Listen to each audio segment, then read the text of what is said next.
as well. So look, we certainly expect him to play after getting 5 for 42 against us in the last game, and yeah, we'll be planning our I guess intentions around that as well. Just move to the side here. Gary, do you guys think Varun Chakravarti is more dangerous under the lights than in the daylight? Sorry, I'm just going to pause. Sorry, can we just please just keep the voice down, guys, while people are asking the questions? Sorry, carry on. Gary, my question was Varun Chakravarti or is Varun Chakravarti more dangerous under the lights than in the daylight? Look, I think when you have a wrist spinner like that that's bowling, then you're looking for cues as a batsman, and I think it's always a little bit easier when you're in the daylight to see those things. So, but there's no doubt he's a class bowler. He obviously showed his skills against us last time, and he's a big threat in the game. So we'll be putting our thinking caps on around how we nullify that and how we can still score runs against him. Yeah, a word on Rachin Ravindra, the way he's shaping up. Look, Rachin had that nasty blow in his head in Lahore when we played there, but he's come back and shown his class. Look, we're very lucky to have him in our side. He's one of those batsmen that seems to be able to score at a runner ball without particularly trying that hard. And I think coupled with that his ability to bowl some left arm spin as well, then look, he's a really important player in our team. And yeah, I know he's really looking forward to what's ahead that's coming up on Sunday. Yeah. Gary, the entire narrative in this tournament has been about India getting the advantage of playing all matches in Dubai, the DISS. Do you think in that context, New Zealand, at least that you have played 100 overs match there, some advantage there, at least having known a fair idea of what the pitch would behave like on the centre plot, any pitch on the centre plot? Yeah, I mean, look, the decision around that's out of our hands, so it's not something we worry about too much. India have got to play all their games here in Dubai, but as you said, we have had a game here, and we'll learn very quickly from that experience there as well. So when you come to this stage of the tournament, I mean, we've had 8 teams here at the start. We're down to 2 now. It's always exciting to be in this situation. And from our perspective, it just comes to a one-off game now. And if we're good enough to beat India on Sunday, then I'm sure we'll be very happy. Thank you. Kane Williamson has also been in superb form. So you expect him to fire again in the final, and sort of is he planning something ahead? Like we've had a couple of ODI retirements, so. I'm not sure about that with Kane, but look, he's a guy that rises for the big occasion, and he's done it many times for New Zealand in the past. And look, cricket's a game runs aren't guaranteed, but I know that Kane will be doing everything he can to prepare to score well, and he's one of those unique individuals, I think, around the world that has that ability to adapt to different surfaces, and he seems to be able to do that faster than many other players. So look, fingers crossed from our perspective that Kane has a big day. But look, I think from our perspective, we've got 11 guys in the team that we think all deserve to be there, or 15 in our squad that all have a right to be in the starting lineup as well. And but with Kane, look, I mean, he's a special player for us, and we're thankful to have him in our squad. Yeah. Hi, Coach. Tark from SFTV. Coach, 3 days before the game, did you arrive to get the player to recovery and playing in different pitches, one of them slower? Is that advantage for the opponent, and it makes the mission more difficult?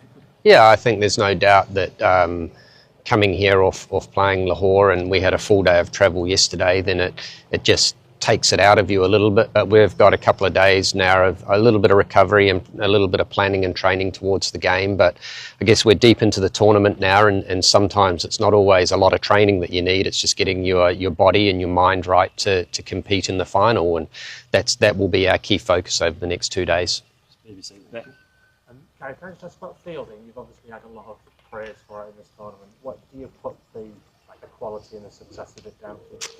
Yeah, it's a strange one really, because we haven't done a lot differently to what we would normally do. I think fielding for me is all about attitude, and if the attitude's right and you expect that every ball will come your way, then you can pull off some amazing things. And I think through this tournament we've taken some fantastic catches, and I mean Glenn Phillips is the obvious one to go to, but it hasn't been just him. There's been other guys that have pulled off some really good catching as well, and that has the ability, I think, to change momentums in games, and if you're all in that mind space of doing something for the team, then I think it can only help you. Why do you think Glenn's so good? He's fast, he's strong, he loves fielding as much as anyone that I've seen. He practices it regularly, and he's got that, I guess, unique ability to get himself off the ground, and it seems to stick more times than it doesn't. So look, he's a fantastic fielder. There's been a lot of praise for him, I know, and I think it's well deserved. Yeah. So India most likely will field the same team, probably with 4 spinners. Is that one area of concern, because New Zealand doesn't play against 4 spinners normally in ODIs? I mean, it's probably what we expect for them to play against us, but we have 4 spinners as well within our squad, and we think we're pretty well balanced, but it's always a challenge. I mean, they are very, very good spinners, all of them in their own right. So for us, it's just being nice and clear on our plans and working out. It could be a matchup that we are deciding within our team that it's the right one for us to go after, and they're the sorts of things that we'll read through the match and work out what is the best way to go. So who knows, they might have off days as well, and that could be in our advantage. Gautam Gambhir says there is no advantage to India having been based in Dubai. What do you say to that? Look, I mean, again, it's a little bit out of our control around what that is. They're not decisions that I guess come across my desk anyway. So for us, it's something that we can't control, so it's really just getting on with it. Yes, India have played their 4 matches here. We're lucky enough to have had 1 here against them, and yeah, it was a good match without us quite putting our best foot forward as well. So look, wherever you play, you just have to go up and be able to be better than them on the day, and that's our focus. Does that noise around the side towards India put more pressure on them than you do? Oh, look, potentially. I can't speak for what goes on in the Indian dressing room, but from our perspective, it doesn't change anything. Coach, do you expect Rachin to play a sort of key role against India's spin? And just a quick follow-up, what's the general talk been among the batting group for taking more attacking options against Chakravarti? Look, I think the pitch that we played on in the first game was quite different to the way that the semi-final played against Australia. So again, it'll be something we have to read on the day and adapt to what's going on within the match. But yeah, all our batsmen will have their individual plans around how they want to combat them, and then it comes down to, I think, good communications in the middle, and sometimes a little bit of bravery to take those options on. So we're certainly up for that. We're up for that challenge of what India will bring, and we know that they've got 4 very capable spinners. How is the experience of New Zealand team in Pakistan's playing ICC Champions Trophy matches and Tri-Nation spectators and other facilities? Yeah, it was very good. I mean, I think when you come from New Zealand and we're that little country that's a long, long way away from here, then anywhere that you play around the world, especially in the subcontinent, you see the passion that's in them, and like the Pakistan fans were no different there. So we've certainly really enjoyed the experience there. We've played well in Pakistan as well. I think we had 5 or 6 matches and won them all. So there's something we're obviously doing right in that part of the world. Just going to have 2 more, just one here and then one on there. Yeah. Gary, just New Zealand have been really consistent in ICC tournament, but white ball tournament has been eluding them since the last one against India in 2000. How important is this title for taking New Zealand cricket to the next level, considering you lost a couple of senior bowlers like Southee and Bolt? Now there's a kind of a mini transition that's happening. So just to inspire the next set of, to make the process much more smooth and get a next set of players coming in. Yeah, I think if you look at our bowling group, we're possibly one of the most inexperienced groups that are here, and a Will O'Rourke, a Kyle Jamieson, for example, they haven't played a lot of one-day cricket or ICC tournament cricket either. So for them to keep standing up on this stage is very good, especially after the loss of a Southee, a Bolt, for example, that's been in our ranks for some period of time.